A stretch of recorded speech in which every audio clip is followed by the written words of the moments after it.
Do you find betting player props in the WNBA to be difficult? Well, in this video, I'm going to take you through a comprehensive WNBA player prop preview for this upcoming 2-game slate to hopefully make this whole thing a whole lot easier for you. If it's your first time checking out the channel, I encourage you to subscribe because I do videos just like this every single day. I'll share my screen. We'll go through Outlier. I'll talk about the things I do like, the things that I don't, the things that you need to keep in consideration before you place your bets. And hopefully, by the end of it, you got enough information to make the best bets possible. Now, if that sounds interesting, let's go. So the first game that we're going to preview is the Dallas Wings versus the Seattle Storm. Now, the Dallas Wings did finally get a win, and believe it or not, up against the Minnesota Lynx. But I think that was more of a letdown spot for the Lynx than a show of things to come from the Dallas Wings. Whereas the Seattle Storm, they are rocking right now, playing very well. They're only 2 games behind the Minnesota Lynx in their conference. So Storm playing very well at the moment. If you look at the Dallas Wings, the only thing they do well is rebound, but they're up against the Storm, who are the best rebounding team in the league. The line for this game is -10. Storm obvious favorites here. At home, I think they do cover, but I know you're here for the player prop, so let's get into it. I don't want to muck around. Let's get straight into this. We'll go through these Dallas players first. There's probably only 3 that I want to look through. That's Arike Ogunbowale, Tierra McCowan, and Natasha Howard. So we'll start with Arike. We'll see what's been hidden and what has not. Now, one thing about Outlier, which I'm using today, if you're interested in using Outlier, I've got a 7-day free trial. If you guys are interested, I'll pop that in the video link below. But in terms of hit rate for Arike Ogunbowale, under 5.5 points. Showing up here on my radar, it's got an amazing hit rate. And when things be hitting nicely, you'd be foolish to ignore it. So the first play is Arike's under 5.5 points in the first quarter. Now, this under has cashed in 8 out of her last 10 games. She's averaging 3.8 points in the first quarter of those games. On the season, the under has cashed in 13 of 17 games, so a 76% hit rate. And if you took this every single time, you'll be hella profitable. Looking at how she performs in head-to-head matchups, she's played the Seattle Storm twice this season. She's gone under in both of those games. But prior to that, extending into last season, she had gone over in 4 straight. So if you're very big on betting on recent trends, then this is a nice play. Storm, 4th best team defensively this season. So the matchup is somewhat difficult for Arike. Now, if you think about how she scores a majority of her points, a lot of it as a pick-and-roll ball handler. This Seattle Storm, #1 in the league at defending that type of play type. So if you're looking at a total points prop, we can say it's a difficult matchup, that's for sure. First quarter points prop, yeah, it's not a bad look, to be honest. I'd definitely be leaning towards the under there, but I'll leave it up to you to make a call. Jumping into her points prop, 22.5 for Arike. She's covered this in 11 out of 17 games this season, a 65% hit rate. This matchup is difficult, but in saying that, she's had quite a bit of success against the Seattle Storm. So she's covered this in 5 out of her last 6 games against the Seattle Storm. 2 games she's played against them this season. They're actually just last month in June. 24 points in both of those games, 37 minutes, 19 and 15 shot attempts, getting to the free throw line well, and shooting a whole lot of 3-pointers against this Storm team. Looking more so at a recent form, if we check her last 5 games, 4 out of the last 5, she's shooting very well from downtown. Her shot attempts, not super high, so the volume's not crazy. And the free throws, not as consistent. So looking at how she has been playing as of late, if I was going to back something offensively, it might be around this 3-pointers made prop. It is at 3.5, though. It is a plus money play. But check this out. 4 out of her last 5 games, she's cashed this line. Do allow the 3rd fewest 3-pointers made in the league. But in saying that, this season and up against the Storm, Arike has gone off 5 and 6 3-pointers in both of the games that she's played against them. 4 out of her last 6 she's covered this on, and she's only covered this in 7 out of 17 games. So you've really got to catch her at the right time, and that time might be now. Look at these last 3 games. 5 from 10, 5 from 8, and 6 from 10 from deep. Now, if this was the playoffs, I probably wouldn't bet this because you'd expect the Storm to make some adjustments. She just lit them up for 6 3-pointers made. That was a game where the Storm won by 20. So our question, do they even need to change anything up? The Dallas Wings are probably going to be chasing points here. Arike to go over a 3-pointers made prop at plus money. You got my attention. Now, let me put that on my list of leans. So I'm looking to take some value plays, really. I don't want to be picking too many minus 130s, nothing like that. Plus 134, now you got my attention. So I think that's a nice play. There's a big bias on the recency. We're pretty much saying the matchup, we get that it's difficult, but we're still going to take it anyway because I've been making my plays based on good matchup forming against the opponent, and it has not been cashing for me. So switching things up a little bit, getting a bit more bias in terms of what's been happening as of late, and taking that with some confidence. So the 3-pointers made prop, I do like. Jumping into a rebound prop, 4.5, 9 of the last 17 games, a 53% hit rate this season. If we look at how she's performed against the Seattle Storm, she's gone over in the last 2 games, both of those this season. Prior to that, in previous years, under in 4 consecutive games. The Storm, they're okay when it comes to boards, but no bet for me in terms of rebounds. I did preview this the last time these teams played. I did lean to the over. It did cash, but I can't take that with too much confidence, but I'll leave that up to you whether you decide to play it or not. And her assist props at 4.5, 9 out of 17 games as well, averaging 5 this season. And in head-to-head matchups against the Storm, 3 out of the last 6. 2 games they played this season, 5 and 4 assists. So they're splitting it at 4.5. There's nothing to tell me otherwise. So I think 4.5 spot on. I can see her finishing 4. I can see her finishing on 5 as well. So from all these plays, I'd probably say the points and the 3-pointers made. If you're looking at overs, probably a good look based on hit rates. The first quarter points unders, it does make a lot of sense. Let me go back to that. 13 out of 17 games this season, she's gone under in the first quarter.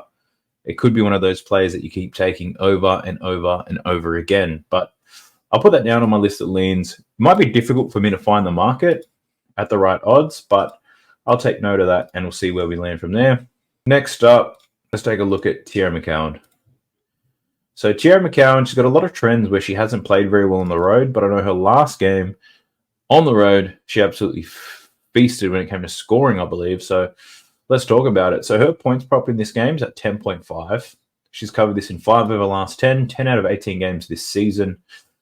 I was going through a pretty bad stretch, but up against this Storm team, and she's had a lot of success. Look at that. 4 consecutive games she's gone over this points prop of 10.5. Most recently, 15 points in 28 minutes. She was 7 from 7 from the field, so shooting a very high percentage. A lot of these shots being made right around the basket. So Teaira McCowan, I know there's going to be an outlier stat here that calls out Teaira McCowan has struggled on the road. Check that out. And I know this because I'm pretty sure I bet her under the last time they played Seattle, and she feasted with 15 points. So if you're looking at how she's performed against Seattle, you take the over every single time. If stats like this, how she performs on the road, if that impacts your ability to bet them, and if you buy into that, then definitely the under is the way to go. I chose the under last time. It did not work. What we did find is the form against the opponent actually works quite well because they do not have an answer for her. I think the over is definitely the way that I'd be looking. Learned my lesson last time. So let me take that down on my list of leans. Taking a look at her rebounds now. Up against the Storm, she's covered in 2 out of her last 4 at 7.5 boards. Looking at her last 10, 4 out of her last 10. Now, if we check this outlier stat, it says here that she's failed to exceed 7.5 rebounds in 10 straight games on the road. So road form hasn't been great scoring and it hasn't been great rebounding. She's played her last 10 games on the road, all of them being this season. She's gone under in rebounds in every single one of them. What looks nice with that is the fact that her last road game against the Storm, she only finished with 6. She did have 10 rebounds against them earlier this season. The Wings only lost that game by 8 points. She didn't get any more minutes, still played the same amount of minutes, but more rebound chances, and she managed to cash the over. So I'd probably lean to the under in her boards. I do like the over in her points.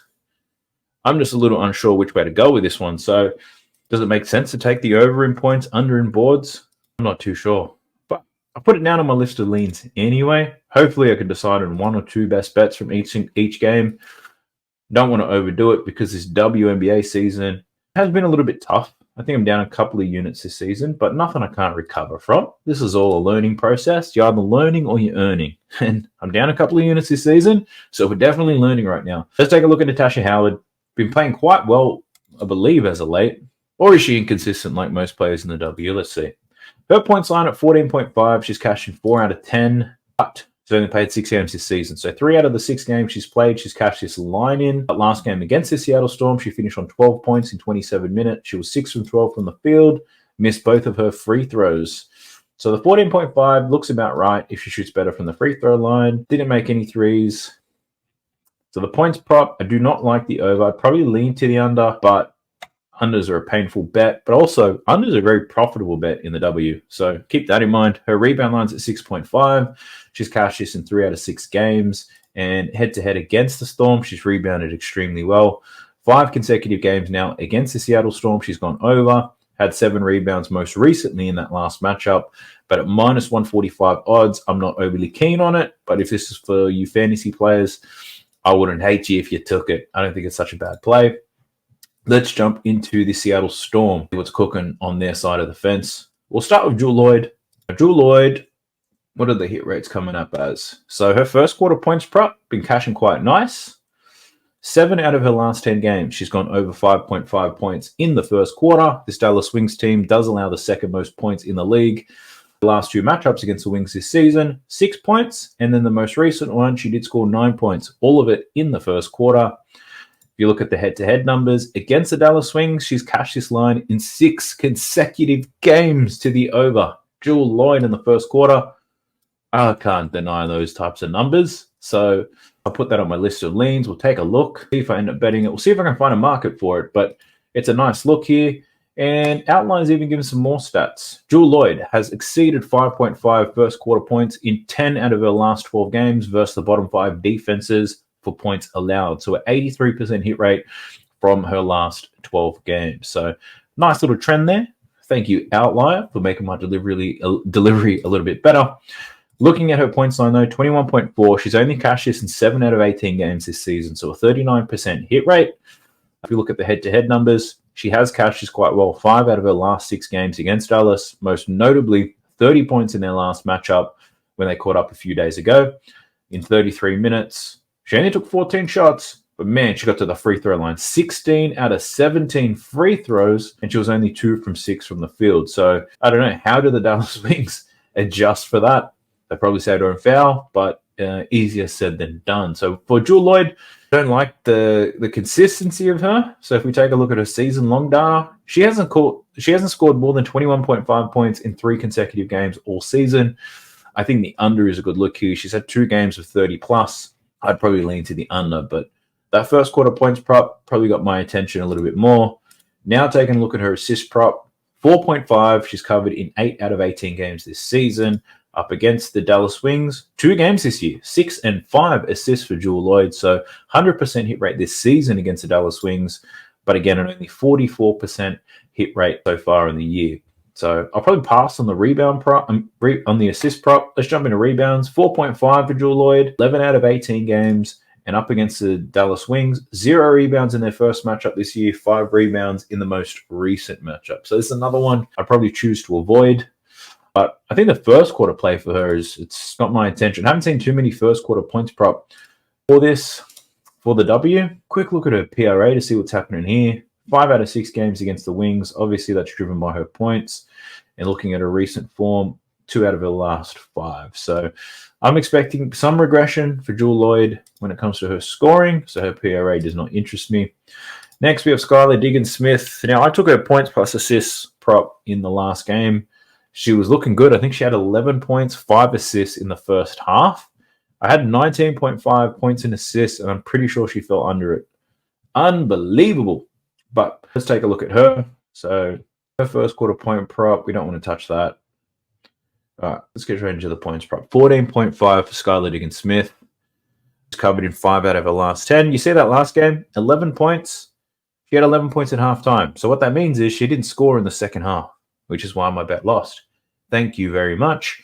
13.5, 5 out of her last 10, and in head-to-head matchups, 1 out of her last 2. So the matchup was nice for her. She didn't take too many shots. Obviously, if Jewell Loyd's getting to the free throw line the whole time, probably not as many opportunities for Skylar Diggins-Smith. So I'm not saying to lean to the, I'm going to take the under here. I just don't have any confidence taking any bets on her points prop. Her assist line's at 6.5. 5 assists in the last game. She also had that at halftime. So she didn't score and she didn't get any assists in the second half of that last game. I was about to say, I'm not even sure whether she played, but she played 32 minutes. Just a whole lot of nothing. Just cardio for Skylar Diggins-Smith. So on the assist side of things, I did like it. Now I don't. This Dallas Wings team does allow the most assists in the league, which is why I did like her assists. Despite only getting 5 in the last game, her line is still at 6.5, so it hasn't moved. So I probably lean to the over. I'm just not sure if I can take that bet after having my feelings hurt in that last one. Jumping into her rebounds, 3.5, 3 out of her last 10. Not very convincing. 4 out of 18 games. The under is at minus 192, though, so this doesn't look like a great bet to take. If you can get under 3.5 in prize picks or whatever it is, then I think it's excellent, but I highly doubt you'll be able to find that line. So nothing on Skylar Diggins-Smith for me. Let's go through Onyeka. And Onyeka been playing quite well as of late, from what I've seen in box scores, but not well enough to cover her line. So she's very consistent, meaning she's almost that 16.5. It's a pretty good line because she gets close to it. You always feel like you got a chance, but 4 out of her last 10, she's hit 8 out of 15 this season. So she's in a bit of a slower patch, but I wouldn't say that she's playing bad. Now, she only scored 16 points in that last game. Only played 25 minutes. So had she got her normal 32 minutes, I think she could definitely cash that 16.5. Will she get her normal 32.5? That I do not know. So her points prop, I'm staying the fuck away from that. Looking at her rebound line now, 7.5. She had 6 rebounds in that last game. 7 out of 15 games this season. She's gone under her rebound line in 3 straight against the Dallas Wings. Now, I'm not saying to bet the under because her last game was only 25 minutes. Had she got 7 more minutes, who's to say she couldn't get 2 more rebounds? So I'm steering away from this line. Outline's got a nice little insight for us. She's failed to exceed 7.5 rebounds in 4 of her last 5 games versus the top 5 defenses for rebounds allowed. So these are all the better rebounding teams in the league. Spark, the Wings, the Aces, the Sun, and the Wings once again. And Onyeka's gone under in 4 out of the 5. But the under is at minus 154. Again, this is another play. Dabble, chalkboard, rebet, prize picks, underdog, any of those fantasy any of them. If they're giving you great odds for under 7.5, then I do like that play for Onyeka. But nothing for me when it comes to sports betting. And last one, we're going to check out Easy to see what she's been doing. Now, her rebound line, we'll start there. 8.5 boards for Easy. She's cashed this in 6 out of her last 10, 10 out of 18 games this season, a 56% hit rate. In head-to-head matchups, 4 out of her last 6 against the Dallas Wings. Now, that very last game, she only had 5 rebounds. She still played 28 minutes, though, so decent time on the court for Easy. The rebound still did not come. So I could completely see a world where she gets 10 rebounds, though, so I'm not going to choose to bet the under. Her points on at 13.5, 10 out of 18 games, and 4 out of her last 6 against the Wings. Her last 2 games, the reason why I call those out is because both of those are this season. She went under in both of those games. Now, the matchup, I wouldn't say is a difficult one for her, but hasn't been able to overcome this line. So I'm going to choose not to make any plays on Easy Magbayor. Just having a quick look to see if there's anyone we may have missed, and I don't think there is. So quick little recap on the leans I have. So there's 3 players that I'm looking at. I'm looking at Arike Ogunbowale, over 3.5 3-pointers. I might look at the under in her first quarter points. Then we have Tiara McCowan. I like her over in points, but I do like her under in rebounds. So whichever one of those I like more, probably take that one as a straight bet. And the last one, Jewel Lloyd. Her first quarter points prop at 5.5. The hit rate on that is amazing, especially up against this team. So those are my list of leans. If you do like them, feel free to bet them. But if you like something else that I may have gone through, I encourage you to let me know in the comment section below. Some of you guys be dropping some knowledge on me, and all of that goes a long way to helping you get better at this. So the next game, we're looking at the Connecticut Sun versus the Phoenix Mercury. Now, this would be a pretty good game. The Phoenix Mercury are on a back-to-back. They just played the Indiana Fever. So really interested to see how this one goes. The line in this one is fairly close, I believe. Let me double check it. It's a 3-point line. So the Connecticut Sun, 3-point favorites in this one. Should be a very competitive game. I'd probably lean towards the Mercury, to be honest. Connecticut Sun, I haven't been all too impressed with how they've been playing. So the Mercury, they're 9-9 this season, which isn't great, but they are 7-3 at home. So they defended their home court quite well. Phoenix still have a pretty good team. 3 of those players are going to be in the Olympics. Copper, Tarossi, and Griner. So keep that in mind. Tarossi, she 42 years old, so she's a lot older than me, but she'll beat my ass. She's shooting extremely well, and she's been diamond up with Brittany Griner in the lineup. Griner, absolute beast on the inside. I don't know if the Connecticut Sun will be able to handle a little too much. I do have a lot of talent. The Connecticut Sun not playing well right now. So I probably lean that way, but let's go through some props. There's no major ins and outs in terms of their lineup. So pretty much what you expect to see is what you will get. We'll go through the Connecticut Sun first, though. I'll start with my girl, Dejanay Carrington. One of my favorite players in the W. And looking at hit rates, the under in her first quarter points prop screaming out to me here. But I know this is not something I'm going to take. So the line's at 3.5. It has a great hit rate. It's cashed in 7 out of her last 10 games, and it's cashed in 12 out of 18 games this season. Outlier calling out that she's failed to exceed 3.5 points in 5 out of her last 6 games on the road. She's averaging 2.3 points in the first quarter on the road so far. But the problem is this Mercury team is not very good defensively. They have pretty high-scoring games. They allow a lot, but they also score a lot. So taking an under for Dejanay Carrington in the first quarter, I'm not interested in it. But looking at a total game prop, it's at 13.5. She's cashed this in 5 out of her last 10, averaging 13.1. This season, 10 out of 18 games, averaging 13. But in head-to-head matchups against the Mercury, she's gone under in 3 consecutive games. One of them was this season. And in that game, the Connecticut Sun won 70-47. So that was a low-scoring game. What's that? Less than 120, 117 points scored. She played 22 minutes. Now, as of late, if we have a look at her minutes, she's seeing an uplift. Last few games, she's played 30-plus minutes. She's averaging 30 minutes per game this season. And that last game against the Mercury, her lowest of the season, where she played 22.9, probably not required in such a blowout. So, look, it shouldn't be too hard for the Connecticut Sun to score in this one, but it comes down to whether they play with pace. If they play slowly, where they normally do, then they're probably not going to score so many easy buckets against this team. So I'd be a little bit hesitant betting on Dejanay Carrington's points.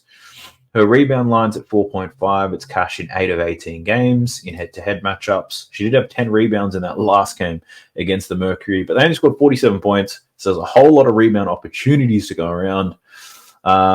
A season high for her, and sure, she could do it. She could cover this line, but with a 44% hit rate, I'm a little bit hesitant. And the other outlier stat here is Carrington's failed to exceed 4.5 rebounds in 5 of the last 6 games on the road. So basically, the rebounds and the first quarter points prop, all of it is pointing to the under. Because she's on the road, I'm just going to choose not to bet it because I've seen her have some big games, more than capable. Let's talk about DeWanna Bonner.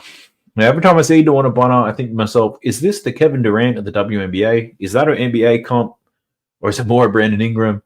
Or looking at body types and I'm not considering play styles? Let me know what you think. The DeWanna Bonner comp. But her points line in this game is at 16.5. Now, she's cashed this in 4 of 10. 11 of 18 this season. Her last 2 games, she's been able to cover this, which is nice. Against a Mercury team that does give up quite a few points. In head-to-head matchup, she has covered this in 2 out of 4. That last game against the Mercury. Earlier this season, she did score 19 points in only 29 minutes. Looking at this season, she's playing 32.7 minutes per game. So the 29.2 is her 3rd lowest total in terms of minutes played so far this season. This game is closer and more competitive. I imagine it would be with Brittany Griner back in the lineup for the Mercury. We'd see more minutes for DeWanna Bonner in this one. So 16.5 points. I'm leaning to the over here for DeWanna Bonner. I said it after the game against the Washington Mystics that she's probably back, and not back to the extent that I thought she would be, but she was good enough to cover the 16.5. Probably lean to the over, and purely because this Mercury team, they old as shit, right? Brittany Griner is old and she's huge, but they're not good at running. And if the Sun choose to get out in transition, then DeWanna Bonner can definitely get some buckets that way. The Mercury, they also foul a fair bit, so Bonner can definitely get to the line as well. And the Mercury are terrible at defending spot-up shooters. And Bonner, catch and shoots available, provided Alyssa Thomas is there and getting some work done. So don't mind the points prop. That's where I'm heading with this. I apologize if I spoke for too long. I'm just hammering on here, but the boy's feeling motivated. Now, outlier insight. Bonner's failed to exceed 16.5 points in 4 out of her last 5 games on the road, averaging 12.6. And if you take a look, the field goal percentage was terrible in the first 4 of those games, but more recently against the Mystics, 45%, which ain't bad, but it's a massive improvement from where she was. I think she's out of that slump now, And provided she shoots between 40 to 50% on volume alone, I think she can definitely get there. So I do like the over in her points prop, over 16.5. Putting her down on my list of leans right here. All right, sticking with Bonner, let's take a look at her rebound line. 6.5 boards, 9 out of her last 18 games. Only had 3 rebounds in the last matchup against Atlanta. This Mercury team does give up quite a few rebounds. In head-to-head matchups, though, Bonner gone under in 3 straight against the Mercury. So it's probably not the right matchup for her to get those boards. The Mercury, a lot of shooters out there, and if Bonner, she's probably going to play the 3. She's probably going to find herself defending Taurasi or defending Copper potentially, or Natasha Cloud. No, she won't be defending Natasha Cloud, but she'll be definitely defending one of those wing players, and those wing players are going to keep her outside of the paint. So for rebounds, hate to say it, but I'd probably lean to the under here. It is at minus 132, so the odds aren't great for sports betting, so be cautious. But again, prize picks, underdog, chalkboard, double fantasy, rebet, any of those guys, I think Duana under in her rebounds would be a good look. Let's jump into her wonderful wife, Alyssa Thomas. Now let's talk about Alyssa Thomas. Her points line is 12.5. In her last 10, she's only covered this 4 times. This season, 9 out of 18 times. 50% hit rate, averaging 12.1 points per game. In head-to-head matchups against the Mercury, she's covered this only 1 out of her last 4 games. Played them once this season. She scored 10 points, only 24 minutes in a blowout. So I imagine this game's going to be closer, so there's probably more opportunity for her. I'd probably lean to the over, but for someone with a jump shot as broken as Alyssa Thomas, I'm not going to take that bet, but that's definitely the way that I would be leaning. Looking at her as assists, though, 7.5 assists. Now, I was brave enough to take the under in her assists against the Washington Mystics, which did cash. She only hit the over 7.5 in 2 out of her last 10. She's only hit it in 7 out of her last 18 games. This Mercury team does give up quite a few assists, though. And if you look at their head-to-head numbers, she's cashed this in 3 out of her last 4. She managed to get 8 assists in that last game in only 24 minutes. So, yeah, this is definitely one where I'd be leaning to the over. This Mercury team does give up a lot of spot-up shooting. So your Duana Bonners, Breonna Jones, a lot of these guys more than capable of catching and shooting from the mid-range. I can definitely see Alyssa Thomas going over 7.5 assists today, despite the poor hit rate we've seen so far on the season.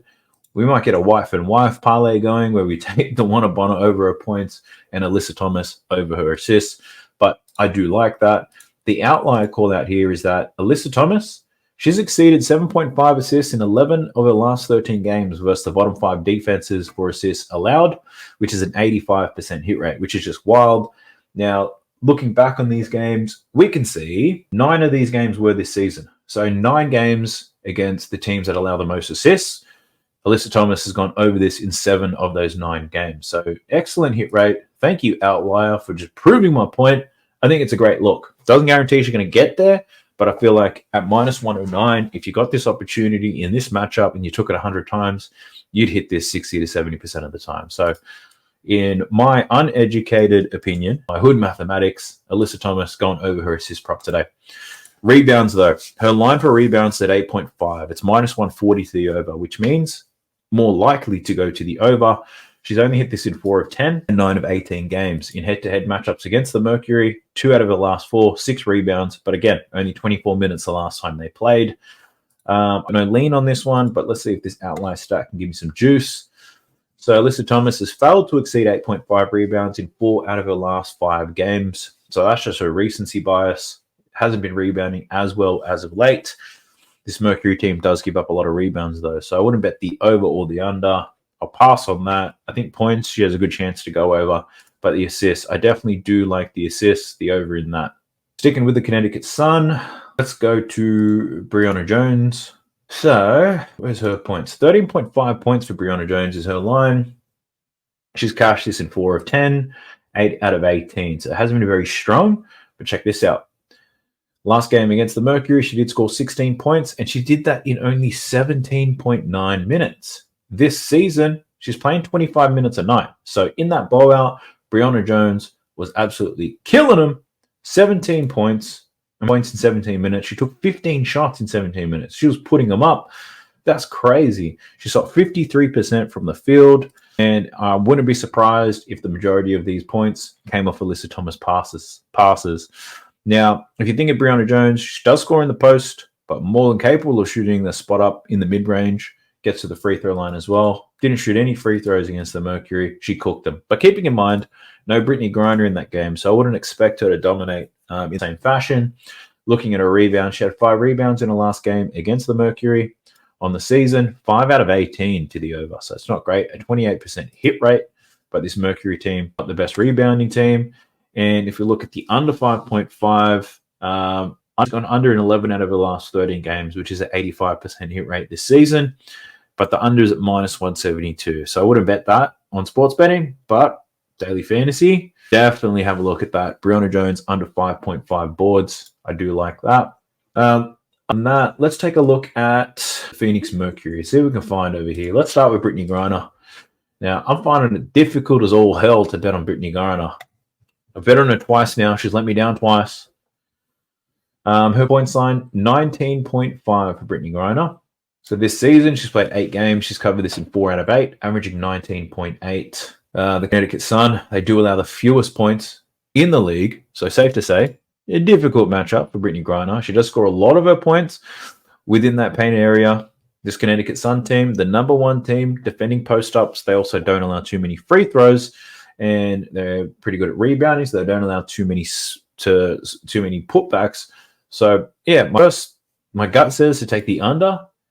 She had 1 out of 3 games against the Connecticut Sun, but that was last season. That tells me to take the under here on Brittany Griner. I don't think I'll take it. That's definitely the way that I'm leaning. And her rebound line at 7.5. Once again, this Connecticut Sun, great rebounding team. Brittany Griner's covered this in 4 out of her last 8. She's very capable. Her lines are high, and I don't know what the hell to do with them. So I'm going to have to pass on Brittany Griner. I can't get a strong read on her for this one. Let's jump into Clear Copper. Let's see what's happening here. So her line for her points is at 19.5 in this game, which seems crazy high. She's cashed this in 4 of 10, 10 out of 18 games. So she's averaging 21.8 this season. This is a difficult matchup for her. And in head-to-head matchup, she's covered in 2 out of her last 4. Last game she played against them this season, only scored 7 points in 28 minutes. It was 2 for 11, 0 from 5 from deep. So they made her life difficult as all hell. But in saying that, the Connecticut Sun, their defense in the last 3 games hasn't been that strong. Definitely some regression. So there's a chance that they stay loose and somebody like Kalia Copper continues to go off. If we think about how she scores in a whole lot of ways. Sorry, not ranges. Scores in pick and roll, can spot up, can get out in transition, make a few free throws as well. But you're up against the Connecticut Sun team that for the season's been excellent defensively. They haven't allowed too many players to score 20 points on them, from what I understand. So I'd probably lean to the under here for Kalia Copper. But I'll probably find I lean to the end of most of the players here for the Phoenix Mercury. But I do think the Mercury keep this game a lot closer. They are at home after all. And I would say it's a revenge game after getting pounded earlier this season. But yeah, I'm just not sure if I could bet the under with that much confidence, but it's definitely the way that I've been leaning. One thing that could twist my arm is the fact that this is minus 106. So that could get my attention. Let me just take a look at this season at home. What's she been doing? So the under's hit in only 4 out of 10 games she's played at home. So she's probably more likely to go off at home. The last game against the Fever that she did play, only scored 7 points. So there could be a bounce back from that. Shit, I don't know. Let's take a look at her boards. 4.5 rebounds, 9 out of 18 games. What's the outlier stat? She's gone under in 4 out of her last 5 games against top 5 defenses for rebounds allowed. So these are the games where she's versus teams that are the best at rebounding. Kalia Copper hasn't rebounded all too well against them, going under in 4 out of 5, where she averages 3.4 boards. If you look at the head-to-head matchups, she did get 5 rebounds in that last game against the Connecticut Sun, though. She played 28 minutes. That was a blowout loss. She did have 3 offensive rebounds, though, which I would say is very much an outlier.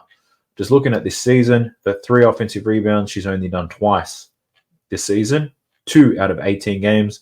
One of those games against the Connecticut Sun. So I do like the under in Kalia Copper's rebounds, though. I can probably get around that. The other look could be, you could just take the under in her PRA or her points plus rebounds, perhaps. But I think the rebounds, I think it'd be a sweaty play, but it's not the worst play in the world. The under, minus 119. So I don't really love the odds there, but that's the way that I'd be leaning. Next up, let's look at Diana Taurasi. See what she be doing. I did win my last bet on Diana Taurasi, taking her points. Took the 16.5. She scored 19 points against the Fever, but now her line drops to 14.5. And that line drops because of how difficult this matchup is. She has hit this over in 6 out of her last 10 out of 18 games this season.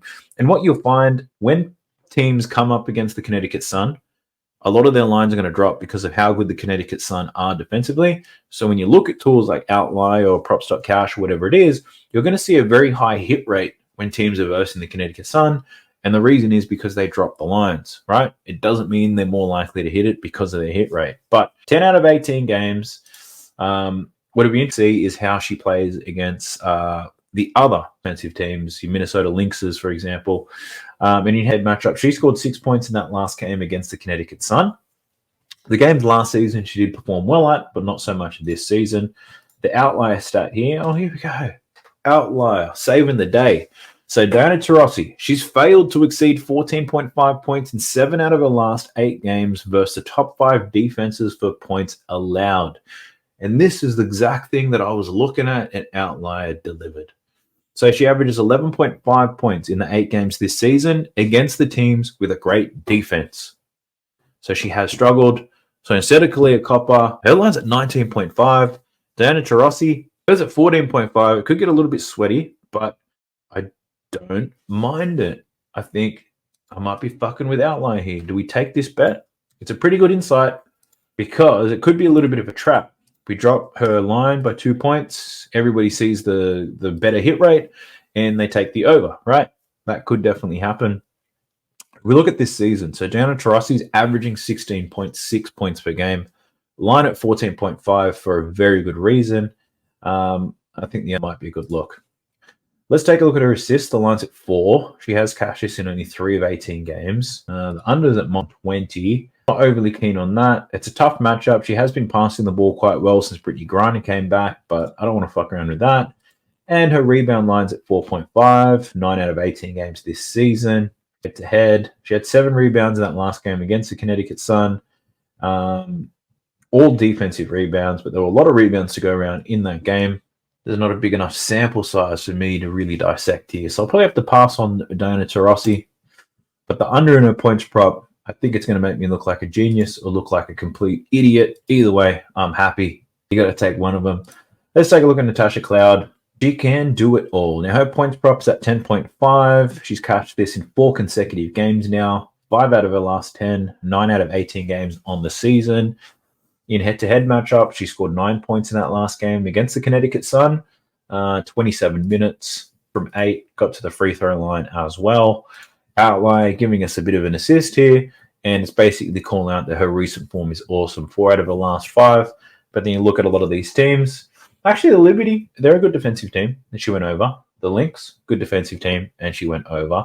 The Spark, they're pretty shit, but and the Fever, they're not a good defensive team. So I think if anyone was to go over their points line for the Phoenix Mercury, I would have to say that it is Natasha Cloud. I'm not saying that she will go over, but if there was to be anybody, I would say it was her. Now, Natasha Cloud does score inside, can score a little bit outside as well. The matchup is difficult. Let's not hide that. But her recent form is pretty impressive. If we look at her volume, it's not too bad. 9.6 attempts, but that's dragged down by a 3-shot attempt game against the Seattle Storm. So it's probably sitting at around 12 attempts per game, 44% from the field. So I'd lean to the over for Natasha Cloud. Not sure if I'm going to bet that, but that's the way that I'd be thinking. Her assist prop's at 6.5. And at first thought, I was like, this is way too high. Up against a team that's not allowing too many assists. She's cashed in 6 out of her last 10, 11 out of 18 games this season. She's versed the Connecticut Sun 4 times, and she's gone under in every single game. Most recently, she had 3 assists in that last game against them. So 3.5, I don't necessarily love that. But if you check this out, these are all of her home games. In Phoenix, now Natasha Cloud, she's exceeded this in 7 out of her last 9 games at home this season, where she averages 8.4 assists per game. So we see that she's got great form at home, but her form against the Connecticut Sun is terrible. So I don't know which way to go with this one. I'm probably going to have to pass on it. Either way, one of those, you look like a genius or look like a goddamn fool. Because if this does hit, well, yeah, obviously she always hits it at home. But if it sucks, then it's like, well, she never hits it against the Sun. I don't understand why you would bet that. So I'm just not going to. I'll leave it up to you if you decide to bet on Natasha Cloud and her assists. Let's look at her rebounds. It's at 3.5. 6 of her last 10, 12 out of 18 this season, where she's averaging 4.3 boards. Up against the Connecticut Sun, she has covered in her last two out of her last 4 games. No outlier statistics, nothing crazy to call out. It's really a coin flip here, so I got nowhere to go with Natasha Cloud when it comes to her rebounds. Taking a look to see if there's anybody else worth mentioning, and there isn't. All right, so taking a quick look at my leans. So from that particular game, there's 3 that got my interest. Over in points for Dawana Bonner, over in assists for Alyssa Thomas. Those 2 are correlated. Diana Taurasi under 14.5 points.